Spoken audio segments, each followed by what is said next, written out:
Duterte. Maraming salamat. Ngayon,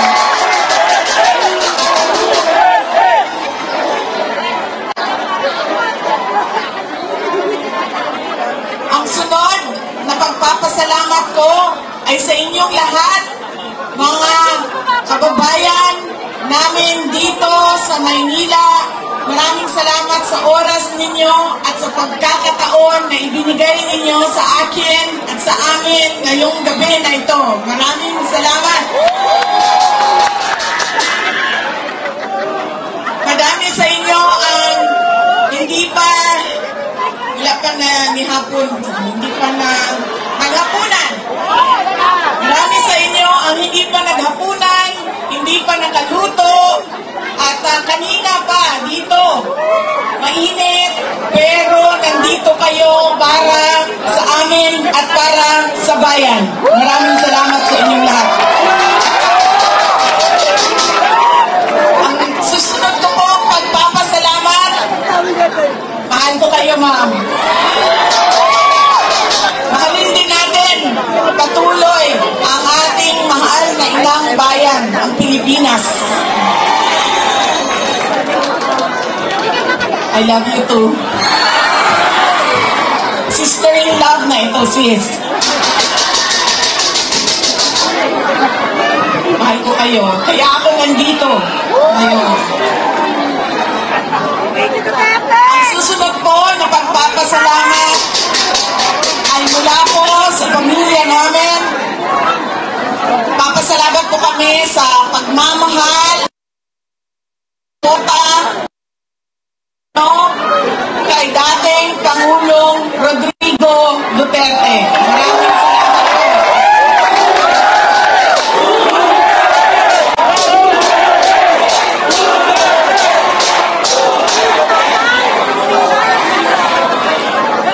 Marami po sa inyo ang nag-celebrate ng kanyang birthday noong March 28, 2025 at kami po ay taus-pusong nagpapasalamat at masaya dahil nakiisa kayo sa kanyang 80th birthday celebration.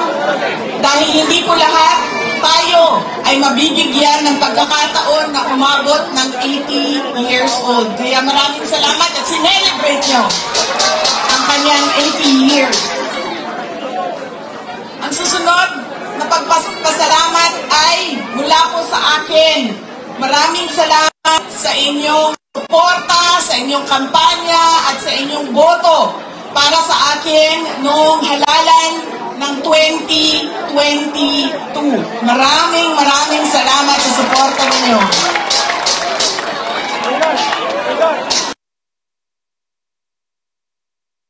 Ang aking pagpapasalamat pa rin sa patuloy ninyo na pagtitiwala sa akin at sa aking mga kasamahan at sa aming opisina, ang tanggapan ng pangalawang Pangulo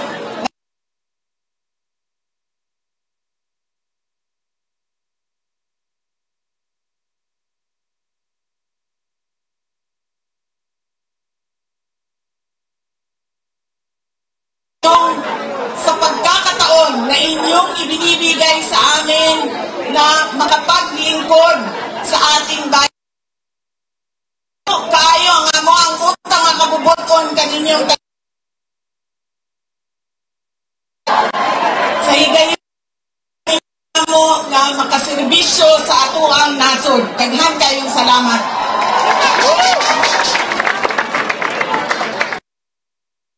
Ang susunod po ay mga kampanya po ako sa inyong lahat. Tanggalin ko lang po yung seal ng aking opisina.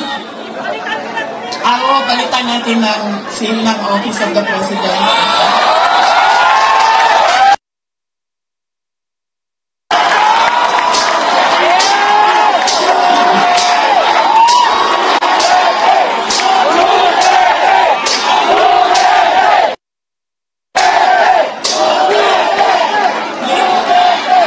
Tinanggal ko lang kasi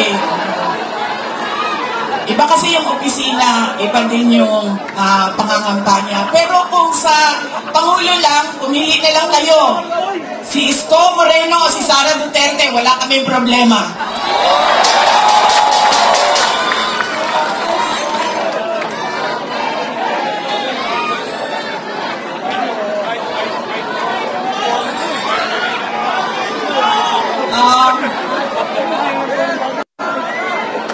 Bakit po ba lagi pabalik-balik o paulit-ulit ang problema ng ating bayan?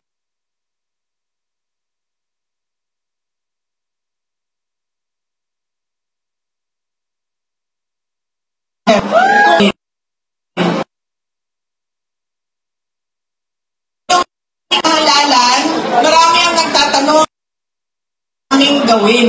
Wala naman kaming pera, wala kaming makinarya, or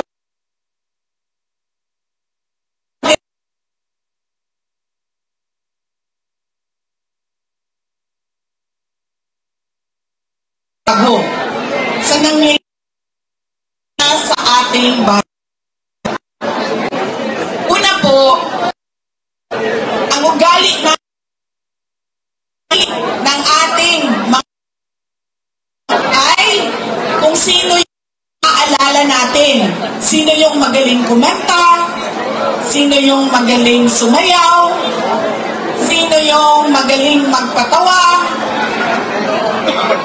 Yaan nang lagi nating naaalala kapag tayo ay hindi na natin tinatanong ano ba ang pangako niya noon na siya ay tumatakbo. Tinupad ba niya ang pangako niya?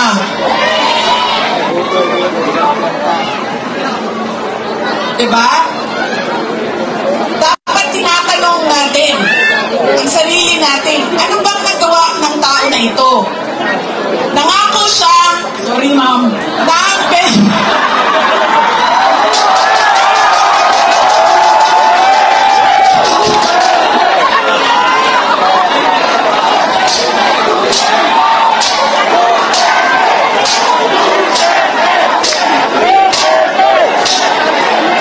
alam nyo, paano ko ba sabihin ito? Hindi, ganito. Tulad na lang na magkaibang tao kami ni Pangulong Rodrigo Duterte. Si Pangulong Rodrigo Duterte ay hindi si Inday Sara Duterte. Si Bongbong Marcos ay hindi si Amy Marcos.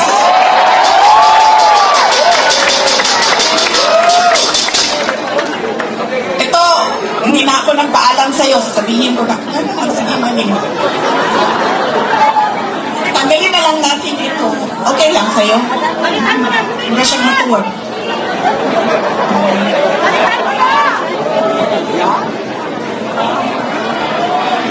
Ganyan na lang. Para din makita ninyo na pumayat na ako. Salamat, Martin Romualdez! Pumayat si Inday Sara!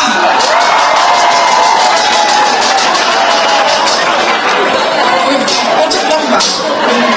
Seryoso. Mahal ko kayo, ma'am. Ito, hindi na ako nagpaalam kay Senator Amy, kasi hindi ko naman alam na nandito siya. Noong October 2023, pumunta ako sa kanya. Sabi ko sa kanya, pwede mo ba akong tulungan? Kailangan ko kausapin ang Pangulo. Kasi nakikita ko sa mga plano nila at nabasa ko sa mga plano nila, meron silang ipapile na kaso. So sinamahan niya ako. Ito yung araw bago umalis si dating Pangulong, si Pangulong Bongbong Marcos.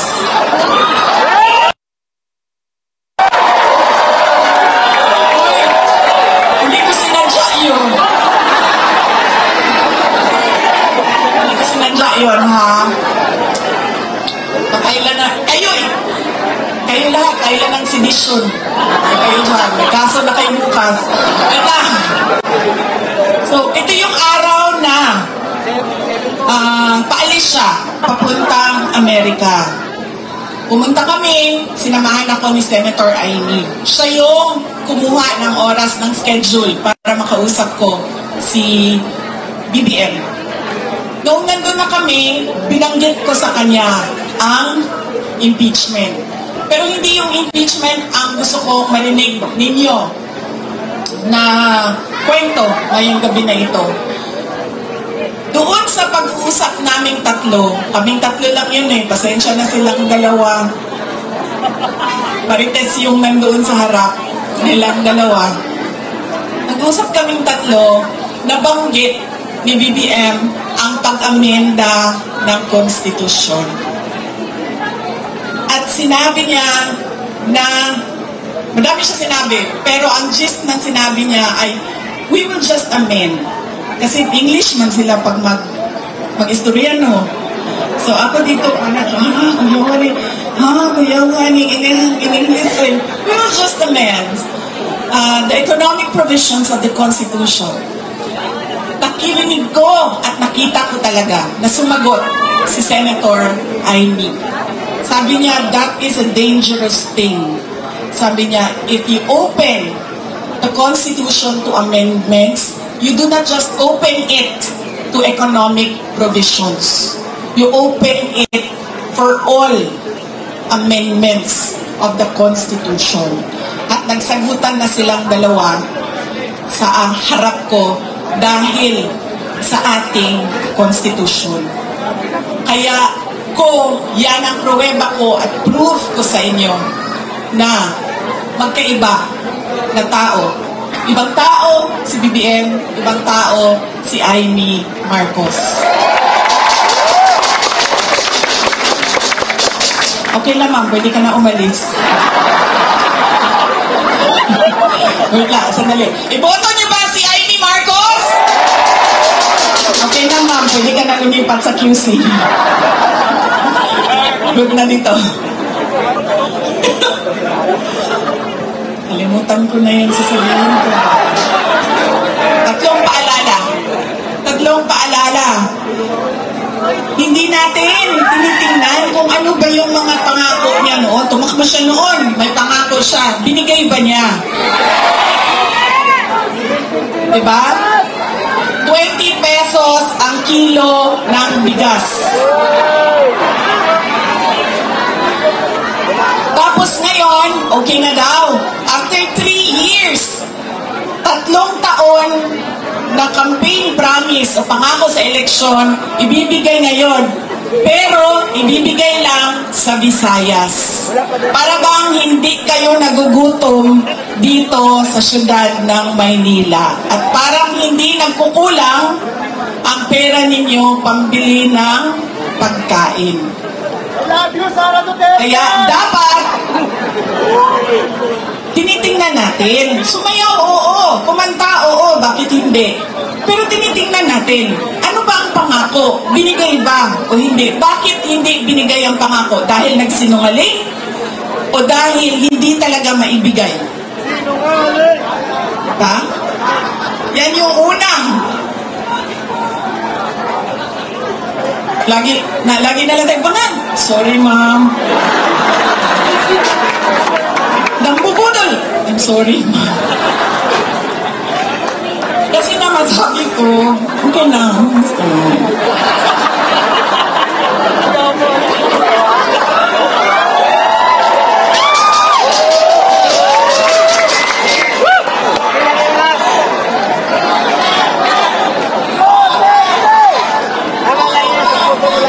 Alam nyo, yung bangag na yan, hindi totoo.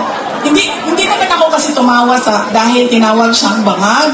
Andun ka din, di ba? Hindi ako, kasi sa Bisaya, ang bangag, di ba? Bangag, bangagan, bangag. Oo. So, pag sinabi mong bangag sa Bisaya, hindi siya adik. Ang saman sa to, akida. Di ba? Oo. So, hindi talaga ako natawa na tinawag siyang bangag. Kasi sa Bisaya, ang bangag ay butas. Hindi, at saka sa slang, ang bangag is yung private part ng babae. Diba? Bangagan. Ang pinagtawanan ko dahil ang rally na yon ay kontra sa pag-amienda ng konstitusyon. Yun yung rally na yon. Tapos nagulat na lang kami na iba na yung napag-usapan doon sa rally. Pero balik tayo sa Bangagma. Alam mo, hindi ito kasali talaga sa speech mo. Sinabi sa akin ng partner ng uncle ko na noong hindi pa siya Pangulo, nung senador pa lang siya, ay bumisita sila sa bahay at inalok talaga sila ng droga. Umindi yung wala naman ako sinabi na pangalan.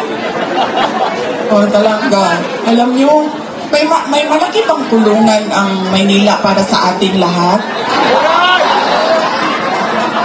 Hindi nila tayo kakayanin ikulong, no? Baka matulad tayo kay President Duterte. Nakulong na. Hindi yung partner noong uncle ko. Kinento nila yan sa akin. Ang buong akala ko naman, kasi matanda na, diba, may edad na, natututo ka na sa kung anong mga mali na ginagawa ng kabataan mo, ay nagbabago yung tao. Hindi ko alam na yun na nga ang nangyari. Kaya balik tayo sa paalala, tingnan niyo muna. Pagkatapos niyang kumanta, tanungin ninyo ang sarili ninyo. Noon, nakinig ako sa'yo. Ano ang pangako mo? Binigay mo ba? Kaya dapat pinag-iisipan natin kung iboboto natin o hindi yung tao. Pangalawa, ito, walang makakakontra sa akin nito, kahit saan man sa mundo. Hindi dahil galing yan sa malaking pamilya ng mga politiko ay automatic ang boto ninyo. Hindi dahil anak yan ng Duterte ay automatic ang boto ninyo. Dapat tinatanong nyo ang sarili ninyo, ano ba ang abilidad at kapasidad ng tao na ito na maglingkod para sa bayan. Isa sa mga problema natin ay ang political dynasty. Pero hindi ipinagbabawal ang kung sino man ang may gusto tumakbo. Kaya nasa atin, nasa mga butante ang pagkilatis. Duterte yan. Anong abilidad niyan? Anong kapasidad niyan? At sino yan siya? Pangatlo, at huling problema natin, paulit-ulit, behavior, ugali natin sa eleksyon, sa halalan, ay yung palitan ng boto at pera. Dahil ilang beses na kayo tumanggap, magkano bilihan ng boto dito? 1,000? 1,000? Grabe, 1,000 lang? Galing na, bigas ang dito, palitan. Oh, ilang kilo? 5 kilo, so magkano yun? 250? Mga 1,300 total ngayon ng bili. Alam mo, lugi kayo. Taasan niyo yung presyo ninyo. Kasi galing ako doon sa Bacolod kahapon. Tinatanong ko, magkano bili ng boto dito? Noong 2019 daw, 2,000. 2022, 3,000. See? Sabi ko, taasan ninyo ang presyo ninyo. Tapos nung ito daw, itong election na ito, 2,000 to 3,000. Sabi ko, hindi niyo pa alam kung magkano kasi wala pa namang bilihan. Pero sabi nila, mga daw yung bilihan ng boto doon. Kaya, kulang ang hingi ninyo.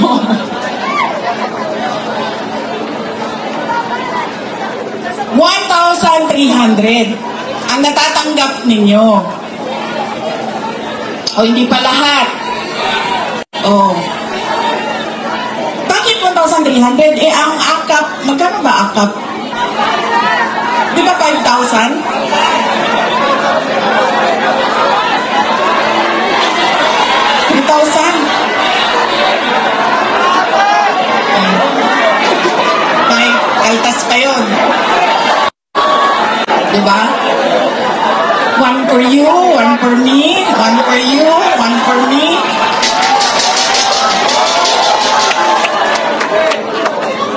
Alam niyo, hindi namin ginagawa yan sa Davao. Alam niyo bakit?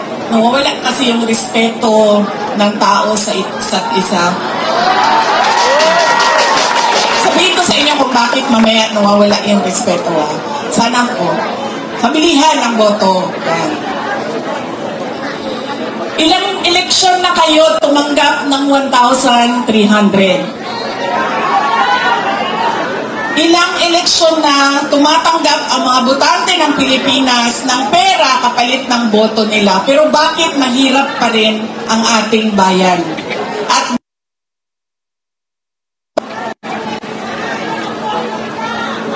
kasi dapat, kung akap yan at galing yan sa gobyerno, tanggapin nyo, pero tanongin nyo naman yung sarili nyo. Ang nagbigay ba nito ay karapat-dapat maging leader ng bayan natin? Dahil malamang iposta ko yung isang paa ko, hindi niya pera yang binigay niya sa inyo. Pera yan ng bayan. So, tanggapin. Dahil tulong yan ng bayan. Huwag matakot kung iba ang iboto. Dahil unang-una, nakatago naman yung boto natin. At pangalawa, kung sino man yung manalo na mayor ninyo, na vice mayor ninyo, na konsehal ninyo, na congressman ninyo, ay may obligasyon na tumulong sa taong bayan. Kaya kung sino man yung nakaupo, magbibigay pa rin yan ng tulong sa inyo. Kaya, yan ang kailangan ninyong isa-isip. Hindi dahil sikat ang apelido, automatic ang boto. Hindi dahil may kapalit ang aking boto, ay ibibigay ko na. At, may isa? Check ko lang, nakikinig kayo. Ano yung isa? Oh, see? Hindi na nakikinig. Ha? Respeto. Nakakawala talaga ng respeto yung mga may palitan ng pera. Yung isa ay wala naman nakinig sa inyo. Huwag ibenta ang boto. Huwag dahil sikat iboto. Ha? O yun nga, dahil sikat iboto. Ano isa?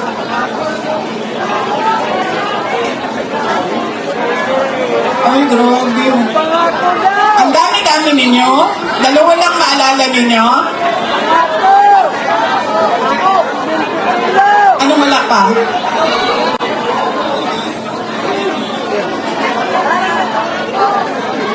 Ay, opo. Oo, nagpapasalamat tayo kay Mayor Isko Moreno Dumagoso. Walang dadaan si King Duterte.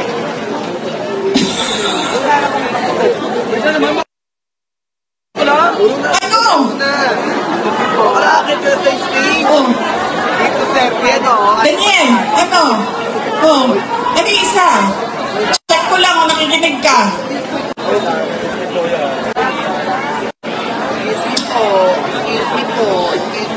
Alam mo, hindi ito totoo. Like, drawing lang ito. Drawing lang ito. Kanina, sinasabihan ko yung gumagawa ng mukha ko. Sabi ko, alam mo, para akong naglalakad na kilay. Tapos sabi niya, hindi, kailangan mo yan. Kasi pupunta ka nag-rally. Doon sa malayo, hindi ka makikita kung wala kang kilay. Sabi ko, ganun ba yun? Sabi niya, oo, kailangan may mata ka, may kilay ka, kasi hindi ka makikita. So yung mga walang makeup at walang kilay dyan, hindi po kayo nakikita. Namin kayo nakikita. Pero hindi joke yan ha, totoo yan, nangyari yan doon kanina kasi ayaw ko yung kilay. Drawing lang kasi, di ba? Ano, wala?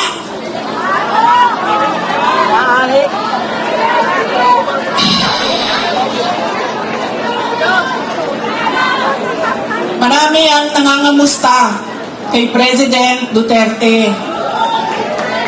Kung saan man ako pumupunta, nangungumusta sila lahat. Tapos nagpapasabi pa sila, kanina, meron ilan dyan sa likod na pakisabi, kamusta kay Tatay Digong. Kahit hindi ko siya kilala, lagi yung mga tao, hindi ko kilala sa pangalan, sinasabi nila, pakikumusta kay Tatay Digong. Ayun. Siya po ay nakakulong. Anak po ako ng nakakulong na at okay naman siya. Madami din ang nagtatanong, kamusta na si Tatay Digong? Sinasabi ko lagi, okay naman siya. Ang problema lang ay hindi siya marunong maglaba, magluto at maglinis ng kwarto. Dahil yon ay ginagawa sa kanya lagi ng mga asawa niya. Madami pong asawa ang aking tatay.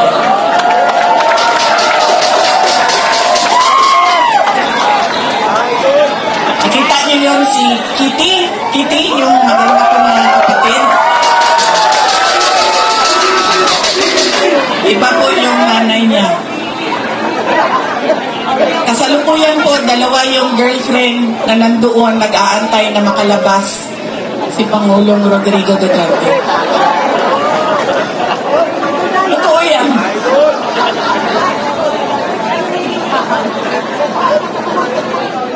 Oh ma'am, hindi daw nila kinidnap yung hindi daw nila kinidnap si Pangulong Rodrigo Duterte. Hindi daw kidnap ang tawag doon. Sige, okay na lang. Hindi na kidnap ang tawag doon. Ang tawag doon, ninakaw nyo sa amin. Ninakaw nyo sa amin si Pangulong Rodrigo Duterte. Dahil siya ay propriedad o property ng syudad ng Davao. Dahil siya ay magiging mayor namin doon at kinuha ninyo siya at ninakaw ninyo dito. Pwede na ba yun, ma'am? Hindi daw kidnapping yan eh. Nakawan na lang. Ninakaw ninyo sa amin. So mga nangangamusta ay meron kaming maliit na video presentation sa inyo. Sigurado ka ba, ma'am, na hindi ka aalis? Kaya ako nakakalimot sa mga sasabihin ko kasi nalilito ka, ma'am. Ma'am, ang advice ko lang talaga sa iyo sa panahon na ito at sa darating na mga araw ay magpalit ka na po ng apelido, ma'am. Ay, sorry, Romualdez pala ang middle name mo.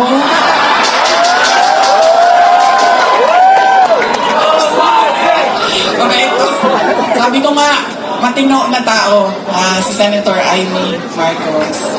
Ready na? Ang ADP? Okay. Thank you.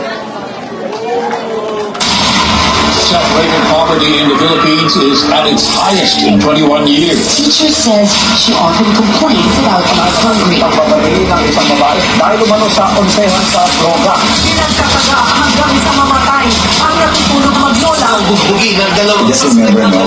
Ang bakit yung mga tao gumagamit ng drugs? Ito, nandun din sila alis na Kala, mga batang nagra-rugby nagkalat sa gitna ng daan. Mga taong pinagbabaril habang pili ng pagkain sa karikulya. Mahalat sa social media ang video ito ng mamamalit sa mga Instead of going to school, they spend their days scavenging. Nagkakalenteng trabaho ang suspect at gumagamit pa umano ng droga. good luck sa atin lahat. Sa halip na tutukan, ang kumakalat alam na sikmura ng mga Pilipino. Krimen, droga at korupsyon. Mas inuna ang sariling interes at kasakiman sa kapangyarihan. Itinapong palabas ng bansa ang nag-iisang Pangulo na siyang tunay na nagmahal sa bayan. Mula nung sila kay Bibo ang naging Pangulo, tumahimik yung mga Pilipino. Nagkaroon ako ng sistema. Yung anak ko, kumbaga hindi sila sinikado sa daan. Sobrang happy ako. Dahil nung tumuto si PRRD, kahit sabihin natin maraming tumutugis, maraming tumutugis sa kanyang war on drugs. Pero majority po sa atin ng mga Pilipino, pwera na lang doon mga drug lords, mga producer, mga ano yun ang ayaw eh. Pero kami, lalo kami mga OFW, lalo naman namin ang safety sa aming pamilya. You're trying to be powerful and trying to be just a nobody. I used to describe the brightest star there was mine, shining bright. And in a few days, I will be just from the Nausigo. Lubos na minahal ni PRRD ang PNP at Pag ako ang nanalo, kaagad doblado ang sweldo ng pulis pati militar. si Nalan ng pala ang gagamitin laban sa kanilang dating Commander-in-Chief. Hihilahin mo yan. Hihilahin mo yan. Huwag mo maniwala ka, hihilahin mo yan. Ano ba ang damage ng government interest? Kung hintayin ko lang yung dalawang anak. Walang darating sa'yo. Kung ayaw tayo mag-debate rito, this is not the place for debate. Hindi mo, Guys! hindi mo kanina. Hindi ni sir, hindi mo gusto na nasunod na order.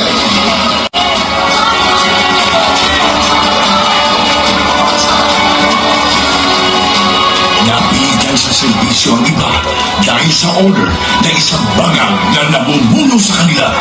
Former Philippine leader Rodrigo Duterte has been taken into custody by the International Criminal Court. Ang simula ng pagliyab ng damdamin ng mga Pilipinong nagmamahal kay Tatay Digong.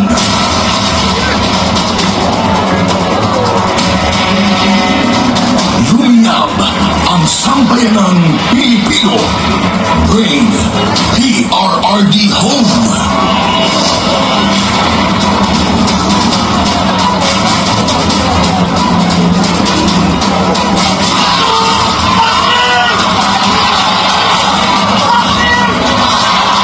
Iisa lang ang sigaw.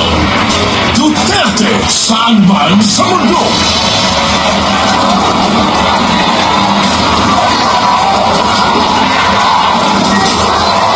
Nagagalit ang taong bayan dahil ramdam ng lahat na walang nagawa ang administrasyong ito.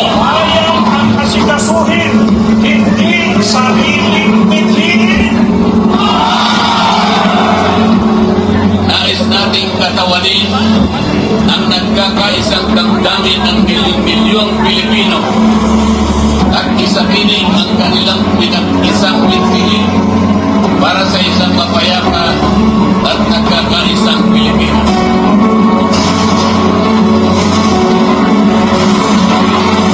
Hindi pa tapos ang pagbiya ng mga puso natin dahil nagpapatuloy pa din ang kasamaan habang nalulugmok na ang inaming bayan.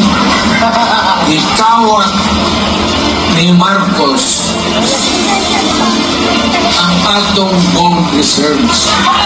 Sa pagpapatuloy ng oral arguments sa 89.9 billion peso transfer ng pondo ng Philippine Health Insurance Corporation sa National Press Week, muling binisisi ng mga maestrado ang paggamit ng ahensya sa perang mula sa mga kontribusyon ng mga miyembro nito. Aminado ang DOLE at DSWD na walang listahan para sa mga beneficiary ng ayuda sa kapos ang kita program o AKAP.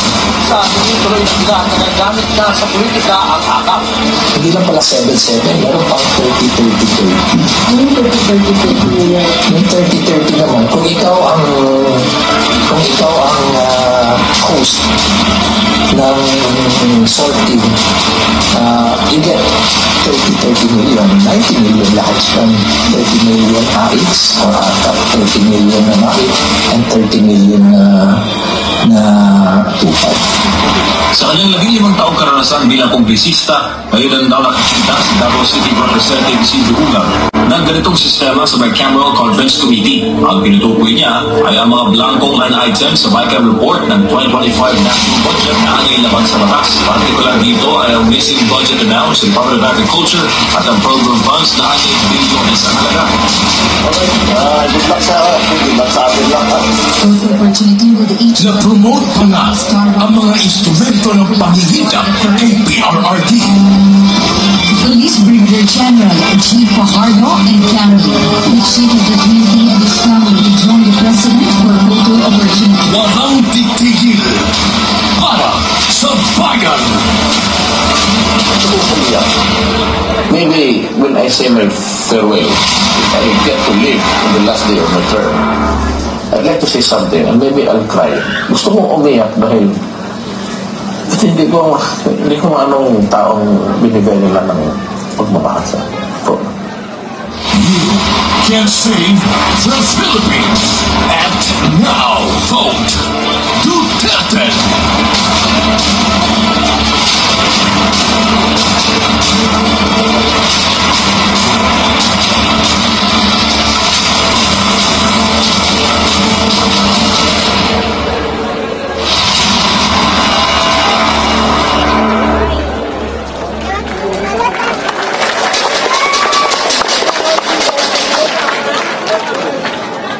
Noong isang araw, nasa ferry ako sa Toledo, Cebu.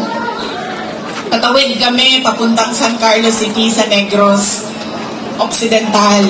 Tumawag sa akin si Pangulong Duterte. Sabi niya sa akin, idiretso ko na daw ay nakikiusap na iboto ang 10 kandidato ng Duterte. Diretso. Mamaya, ma'am, idagdag kita. Sandali lang.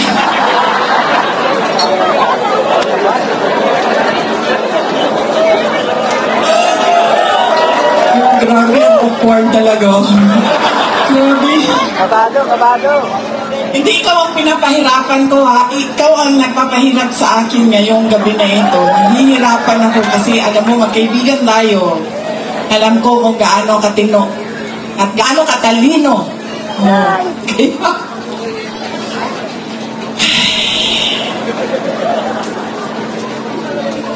Yes, ma'am. Ay, okay lang, ma'am. Thank you. Ano kasi ako, ma'am, na parang malunod gani. So, tawagan na. Tapos sa hangin, ma'am. Pag may hangin. Nahilo. Tumawag siya sa akin at sabi niya, idiretsohin ko na daw kayo, iboto diretso ang 10 senators ng Duterte. Si Senator Bato de la Rosa, Senator Bongo, Senator Jimmy Bondo,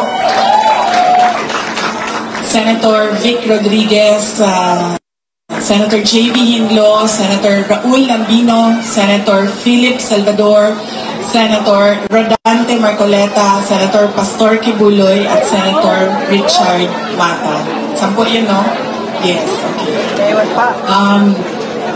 Bakit kailangan natin diretso 10 ang iboto?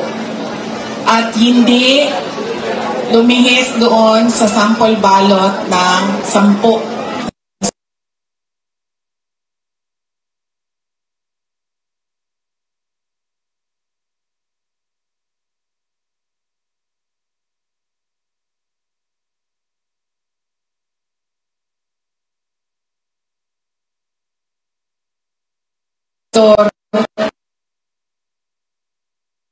mahabol nung dagdag bawas sa dulo ng ranking. Kaya kailangan diretso 10 Duterte. At ang susunod na rason ay Noong ako ay tumakbo noong 2022, ang plataforma namin ay pagkakaisa at pagtutuloy ng nasimulan ni Pangulong Duterte. Pagtutuloy ng pagbabago. Unity at continuity. Hindi nangyari ang unity at continuity. Ang nangyari ay puro na lang benggahan sa politika. At wala nang nangyari sa bayan. Puro na lang bigay ng pera na hindi naman nakikita kung totoo ba talaga na yung buong budget ay ibinigay sa mga kababayan natin. Dahil minsan sinasabi ninyo 3,000, minsan 1,000. So hindi natin alam dahil walang listahan ang pagbigay ng pera. Bakit kailangan diretso ang boto sa 10 senador? Mahirap habulin ang dayaan, kaya kailangan boto ninyo diretso. At kailangan ng continuity at unity dahil silang 10 ay naiintindihan nila kung ano ang pagtutuloy sa nasimulan ni Pangulong Rodrigo Duterte. Tayo ay may karapatan na bumoto ng 12 senador. 10 lang ang senador ng Duterte. Kaya nandito si Senator Amy Marcos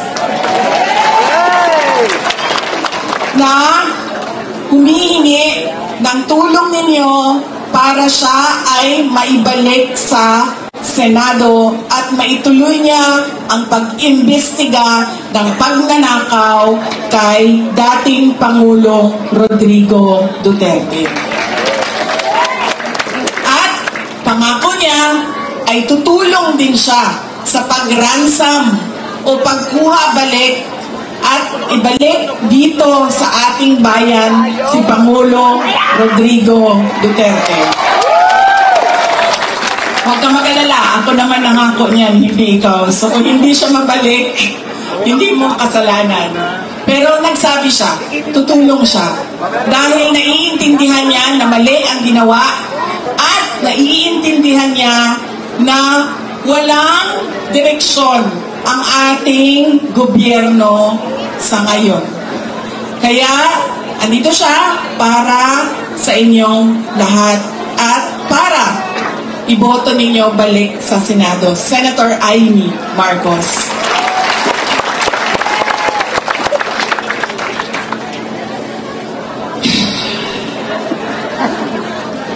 So, ang nakalimutan ninyo kanina ay yung pangako. Sabi ko, di ba, check ninyo ang pangako kung natupad ba bago ninyo iboto ulit. Yan yung pag-check niyan ba, parang yung politiko ba, parang boyfriend yan ba? Diba? Ang lalaki kapag nanliligaw, isasabihin sa iyo ang lahat, bibigay sa iyo ang lahat, sasabihan ka, ano sasabihin, ma'am? Hindi kita iiwan, ano pa? Mahal na mahal kita, ano pa? Hindi kita pababayaan. Ikaw lang mag-isa. Ha? Hindi kita papaiyakin. Pero anong ginawa nila sa inyo? Pinaiyak. Iniwan. Sinaktan. Ganyan. Ganyan ang isipin ninyo, pagpili ninyo ng mga kandidato ngayon. Ang pangako, 20 pesos ang kilo ng bigas. Na hanggang ngayon, ay hindi pa naibibigay. Kaya, Anong pwede ninyong gawin? Huwag ninyo, ma'am, alam mo, tayong dalawa talaga makukulong dyan sa tanggalin mo. Huwag ninyo iboto ang mga kandidato niya. Dahil ang mga kandidato niya ay nagsasabi sa kanya na okay lang na magsinungaling ka. Okay lang na hindi mo tuparin ang pangako mo sa mga tao. Huwag ninyo iboto ang mga kandidato ni Nino na nangako ng na hindi. So, sino ang mga, alam nyo, nagtataka ako sa inyo, ha? Yung congressman ninyo dito,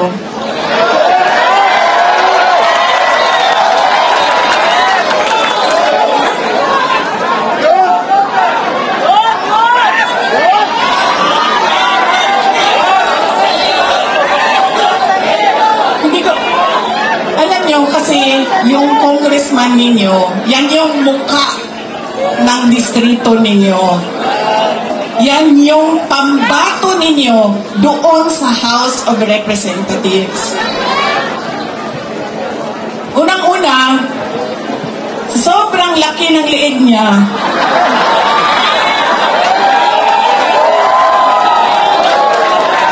Naiipit na yung boses niya.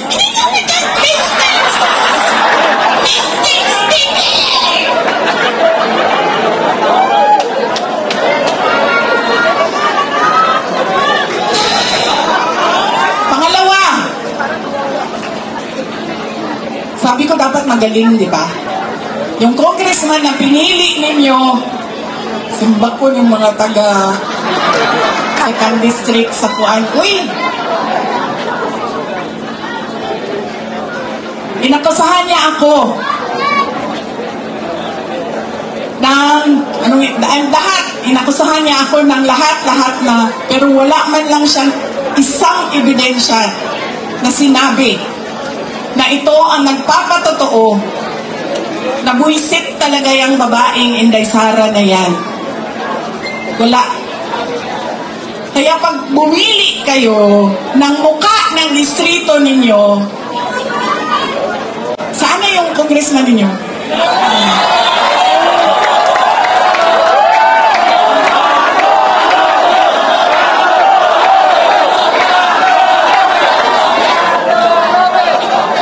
Ganitong klaseng pagmumukha ang ilagay ninyo sa Kongreso.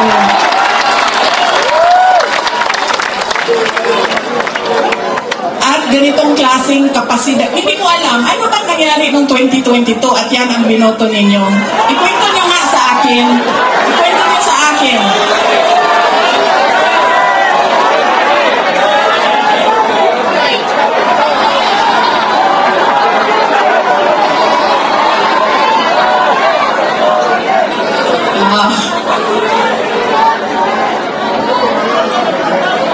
Yan na ang sinasabi.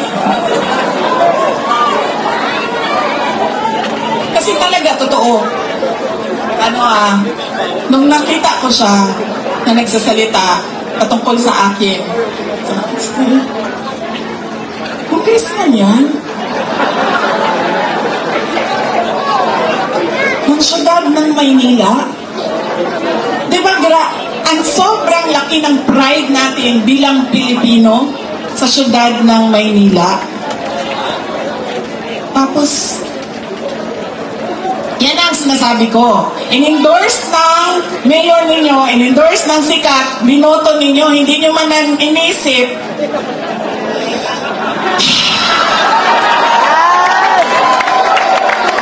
Yan! Yan ang sinasabi ko sa inyo.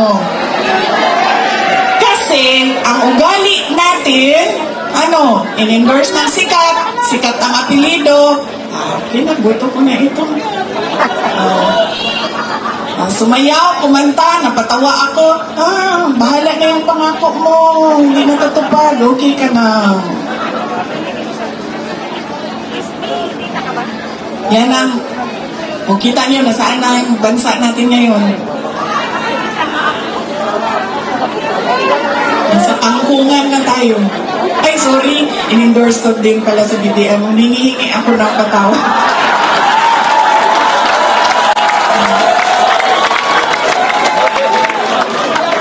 Humingi ako ng patawad sa inyong lahat. Ma'am, tinatanggap ko po ang sorry mo at pinatakbo mo akong Vice President. Okay lang, ma'am.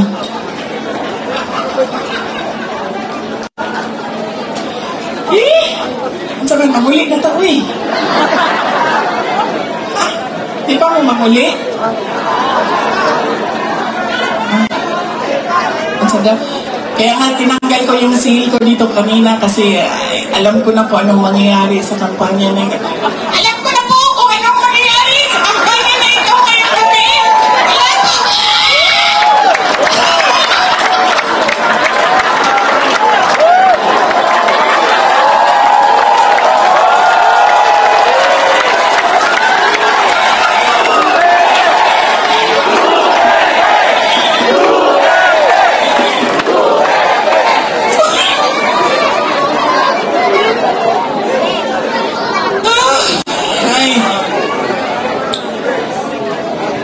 Sakit sa ulo.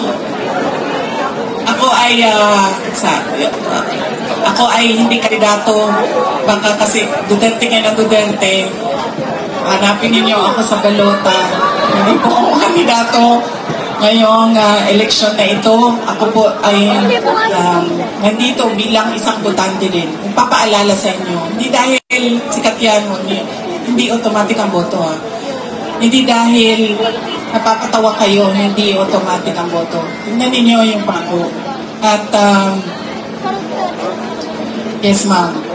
Ngayon, pati ako ma'am, nagising. Nagising ako ma'am, na-impeach na ako. Yawa yung matawhanan niyo.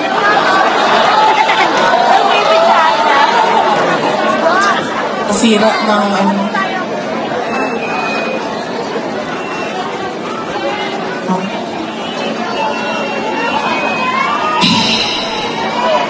Ano ba ang pag-usapan natin? Anong tanong ninyo? May tanong kayo? Ano daw? Sir, makukulong tayo niyan.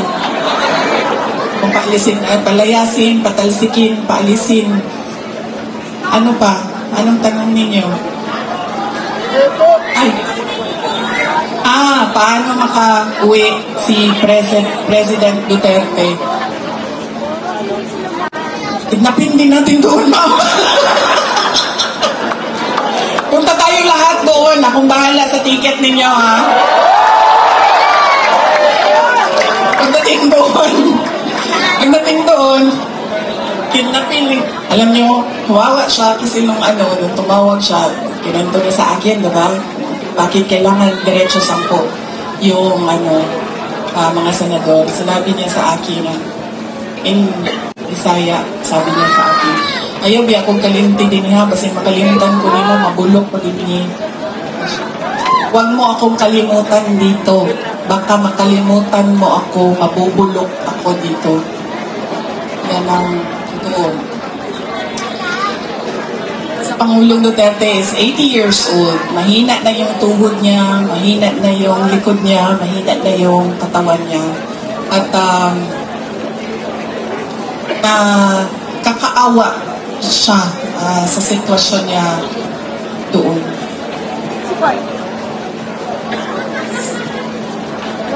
Sabi ko sa kanya, matuto ka na lang magluto ng itlog. Mabilis lang yan. Halo-haluin mo lang, tapos lagyan mo ng mantika. Okay na asin. Sorry, pala ako marunong magluto. Asin. Sorry, ma'am. Asin, ano pang ilagay, ma'am? Mantika. Oo, mantika. Jayden, nakikita mo? Bawang, sibuyas, asin. Sabi niya sa akin, pinapaluto mo ako ng itlog, hindi nga ako marunong magpakulok ng tubig. Kaya, paano natin siya maibalik, ma'am?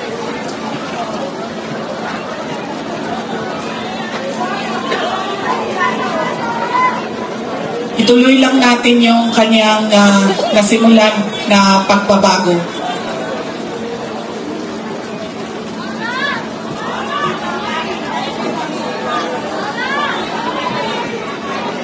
Yes, ma'am. Kapatid niya ang presidente ng Pilipinas. Ang problema nito, ma'am, nagsabi na ang kapatid niya na hindi daw niya kapatid ito, ma'am. Itinakwil na po ito ng kapatid niya, ma'am. Nakakaawa din. Madami ang nakakaawa ngayong panahon na ito. Hindi lang si President Duterte, hindi lang si Senator Amy Marcos, mga tao na nagugutom, mga tao na biktima ng kriminalidad, mga tao na walang oportunidad sa trabaho. Alam niyo ba kung gaano kadami ang ating mga kababayan na nagpupumili, pumunta sa abroad para magtrabaho? Libo-libo, araw-araw. Dahil wala tayong nakikita na oportunidad dito sa ating bayan. Kaya ano ang magagawa natin? Ang gagawa natin ay iboto. Yung mga senador ng Duterte at Mawawalan ka ng pwesto. huwag niyang kalimutan! Kalimutan mo yun! O dito ka. Hindi, babalik talaga ako dito! Diyan! Huwag niyong kalimutan iboto Wala si kayo Carlo na Lopez, makakanood. ang ating congressman. Sir, pag in-impeach mo pa ako pangalawang beses, sir, hindi ko alam. Kulampasan ko yung isang impeachment, yung susunod na impeachment, siya din yung pipirma. Ginoo ko.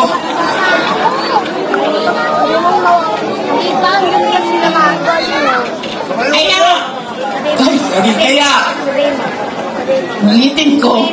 ulitin ko po yung pagpapasalamat ko sa inyong lahat, sa oras ninyo, sa panahon ninyo, sa pakikinig ninyo, sa pasensya ninyo, sa pagmamahal ninyo, at sa inyong patuloy na pagtitiwala sa akin, sa dating Pangulong Rodrigo Duterte, at sa aming pamilya. At salamat po, Mayor Isko Moreno Dumagoso,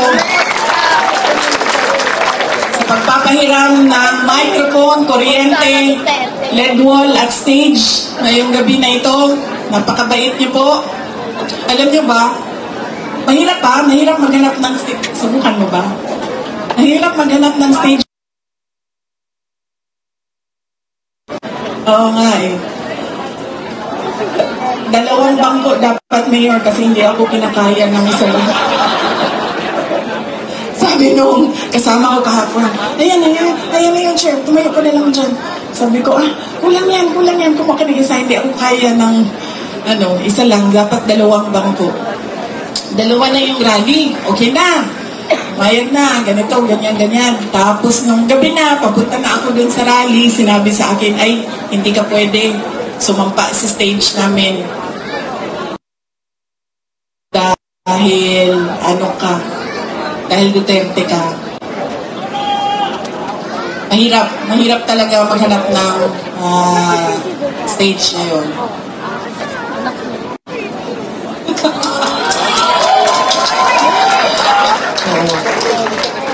Bukas po, iniimbitahan ko kayo lahat. Doon na naman po ako sa distrito ni si Joel Chua na. Sabi ni Joel Chua, sabi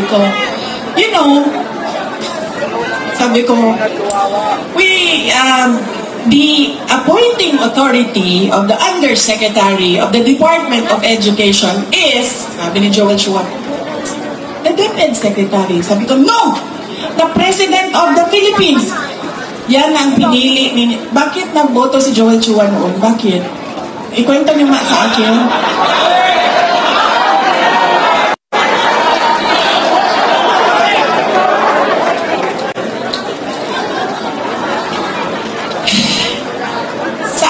Nakahanap ng abogado na hindi niya alam kung sino ang nag-a-appoint ng undersecretary ng isang departamento. Well, dito sa Maynila, mahanap niyo yan, si Joel Chua, doon sa distrito niya. Yan ang sinasabi ko. Dahil inendorso ng sikat at magaling na mayor, hindi niya na inisip, tama ba na iboto ko itong tao na ito? Mukha yan ng distrito ninyo. Yan ang magsasalita para sa inyong lahat. Kaya siguraduhin ninyo maganda ang boses, may nalalaman, at may sinasabi ang inyong mga kandidato at mga leader. Dahil yan ay muna inyong ang garbo din sa inyong distrito. Yan ang pride ng inyong distrito, ng inyong syudad. Ang lahat na nagawa natin ay para sa Diyos, sa bayan, at sa bawat pamilyang Pilipino. Syukran.